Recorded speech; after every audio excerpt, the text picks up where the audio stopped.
Bismillahirrahmanirrahim. Dear students, today we are going to discuss our next topic on the chapter number 12, that is the ingestion and digestion in the oral cavity. अजीज तलबा, आज हम बात करते हैं कि digestion या ingestion जो oral cavity में होती है।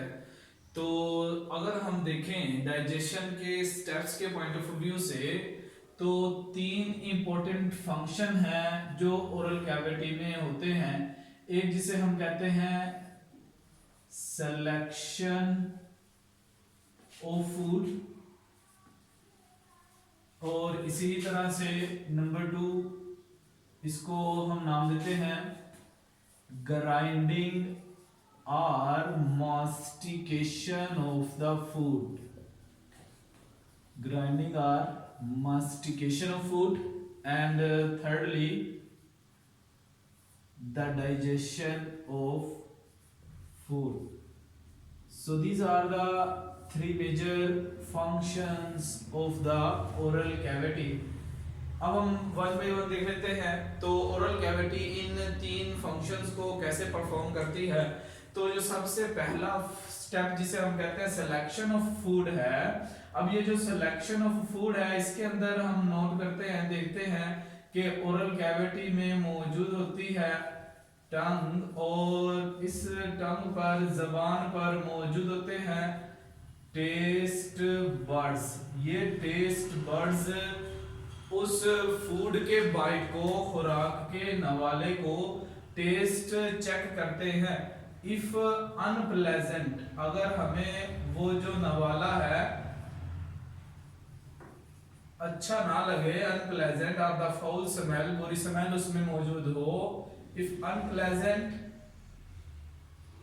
then bite is rejected। तो ऐसी सूरत में हम देखते हैं हम वो नवाला निगलते नहीं, खाते नहीं हैं, उगल देते हैं। तो इस तरह से टेस्ट बर्ड्स अपना रोल प्ले करते हैं।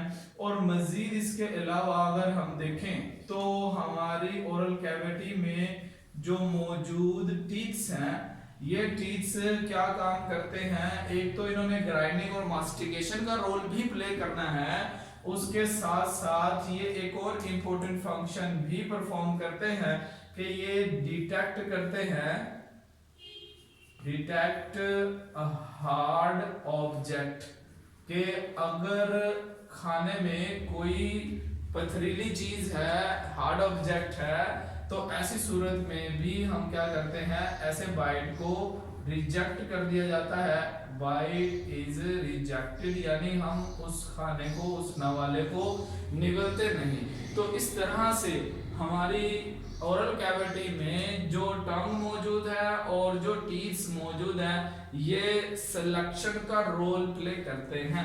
इसके अलावा भी अगर हम देखें कि जो खाने का फूड स्मेल एंड साइट, ये भी इंपॉर्टेंट है in the selection of the bite.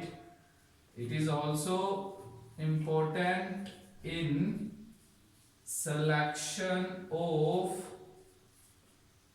Food, कि ये खुराक को सिलेक्ट करने में कि हमने कौन सा नवाला, कौन सा लुकमा या दस्तरखान पर कौन सी चीज जो है वो हमने सिलेक्ट करनी है या खानी है। तो उस चीज की खुशबू, स्मेल या उसकी जो साइट, उसकी जो लुक है, वो भी बड़ा मैटर करती है फूड की सिलेक्शन में। अच्छा, इसके बाद नेक्स्ट हम बात करते हैं ग्राइंडिंग और मास्टिकेशन। ग्राइंडिंग और मास्टिकेशन में हम देखते हैं क्या होता है कि large food particles are grinded into small pieces, or the small particles, so that enzymes can effectively work। यानी ऐसे फूड के पार्टिकल्स जो स्मॉल साइज के हैं, उन पर एंजाइम एक्टिवली वर्क कर सकते हैं, इफेक्टिवली वर्क करते हैं। Enzyme can easily digest the small pieces। तो इस तरह से फूड की ग्राइंडिंग की जाती है। तो अब हम देखते हैं इस ग्राइंडिंग के अंदर सबसे पहला जो ऑर्गन है वो टीथ्स हैं। अब हम देखते हैं टीथ्स जो है जिसमें हमारे ओरल कैविटी के अंदर मोलर प्री मोलर जो ज्यादा इंपॉर्टेंट है ग्राइंडिंग करने में, टीथ्स के जरिए से हम देखते हैं खास तौर पर जो मोलर टीथ्स हैं जिनको हम दाढ़ कहते हैं, इनकी मदद से बड़े फूड के पार्टिकल को स्मॉल पीसेस में कन्वर्ट कर दिया जाता है। तो ये अमल जो है वो ग्राइंडिंग कहलाता है। और इसी ही तरह से फिर अगर हम देखें तो नेक्स्ट जो एक और स्टेप बनेगा इसी प्रोसेस के अंदर, यानी सिलेक्शन ऑफ फूड हुआ, ग्राइंडिंग एंड मास्टिकेशन, और इसी ही तरह से तीसरा एक और इम्पोर्टेंट फंक्शन भी है ओरल कैविटी का जिसको हम कहते हैं लुब्रिकेशन।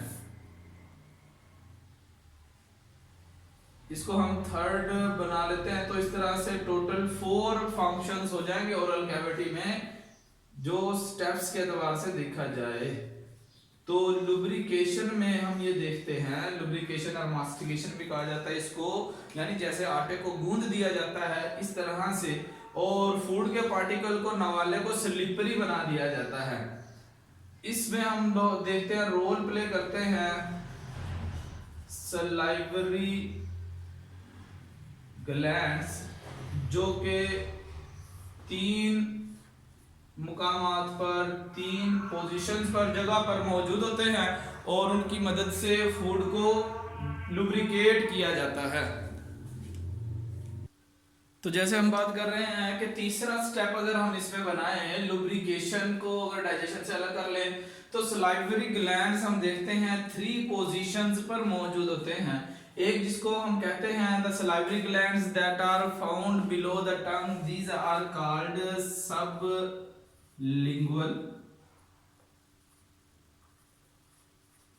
और इसी तरह से देखा जाए तो एक और टाइप का सलाइवरी ग्लैंड है that is found in front of internal opening of the ears, internal ears। तो इस तरह से ये वाले ग्लैंड्स जो है जो in front of the internal ears पाए जाते हैं, हम इनको नाम देते हैं these are the पैराटिड ग्लैंड्स। और इसी ही तरह से इनको हम नाम देंगे these are called parotid, these are the parotid glands। और सबलिंगुअल हम कहते हैं these are found below the tongue। और इसी तरह से थर्ड जो है इसको हम कहते हैं these are सब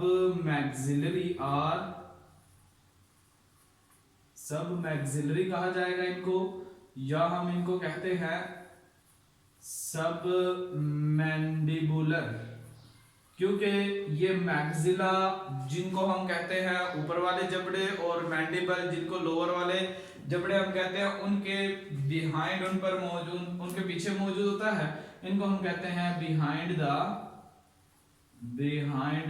जॉज।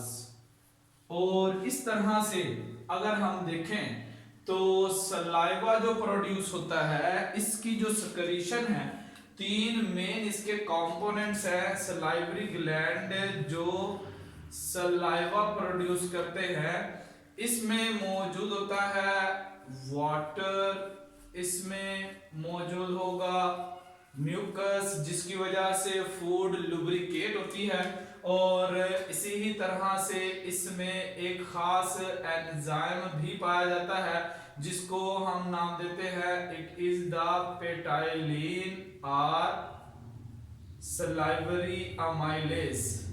पेटाइलिन भी कहते हैं इसको या सलाइवरी अमाइलेज।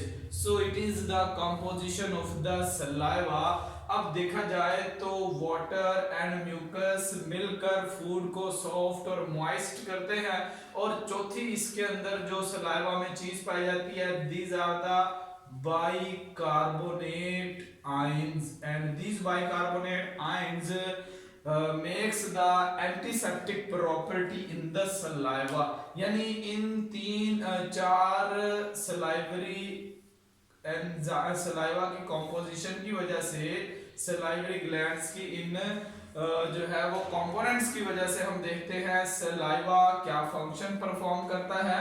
नंबर 1 हम इसको कहते हैं इट मॉइस्ट द फूड, और इसी तरह से लुब्रिकेट करने का काम भी करता है, और लुब्रिकेट करने के काम के साथ साथ हम कहते हैं कि इसमें एंटीसेप्टिक प्रॉपर्टीज भी मौजूद होती हैं, और इसी ही तरह से एंटीसेप्टिक प्रॉपर्टी के साथ साथ हम कहते हैं डाइजेशन जो है कार्बोहाइड्रेट्स की डाइजेशन हो जाती है सलाइवरी अमाइलेज एंजाइम्स की मदद से। तो इस तरह से हम कहते हैं ये 3 या 4 मेजर फंक्शंस बनते हैं। अगर लुब्रिकेशन को अलग देखें डाइजेशन से, तो ये जो 4 यानी 4 मेजर फंक्शंस हैं ओरल कैविटी में डाइजेशन के। Thank you very much.